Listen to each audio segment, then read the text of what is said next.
Long march नेतृत्व करणारे आशिष वाकोडे यांना 4 चाकी वाहनाने दिली धडक। परभणीतील घटनेच्या निषेधार्थ परभणी ते मुंबई निघालेल्या लॉंग मार्चचे नेतृत्व करणारे आशिष वाकोडे यांच्या नेतृत्वाखाली परभणी ते मुंबईच्या दिशेने लॉंग मार्च जात असताना जालना जिल्ह्यातील शेलगाव या ठिकाणी हा लॉंग मार्च आला असता रस्त्याने येणाऱ्या एका भरधाव 4 चाकी वाहनाने आशिष वाकोडे यांना धडक दिल्याची माहिती समोर आली आहे। ही धडक लागल्याने ते जखमी झाले आहेत।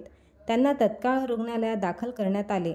सुदैवाने या अपघातात त्यांना व कुठल्याही आंदोलकांना गंभीर स्वरूपाची दुखापत झाली नाही।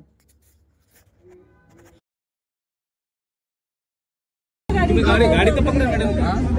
अरे तुम्ही आधी माणसं बघा। नाही माणसं नाही आधी गाडी पकडा।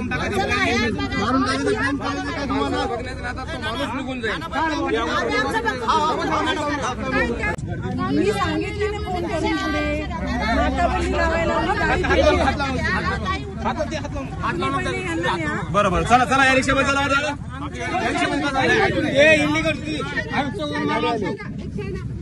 पाहिले का जण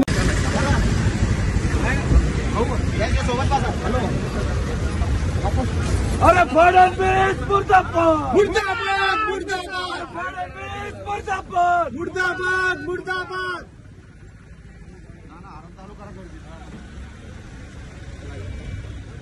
ये बाय आगे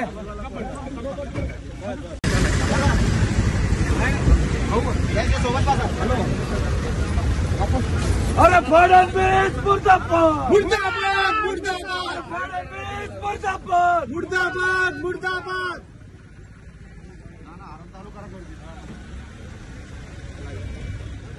ये बाय आगे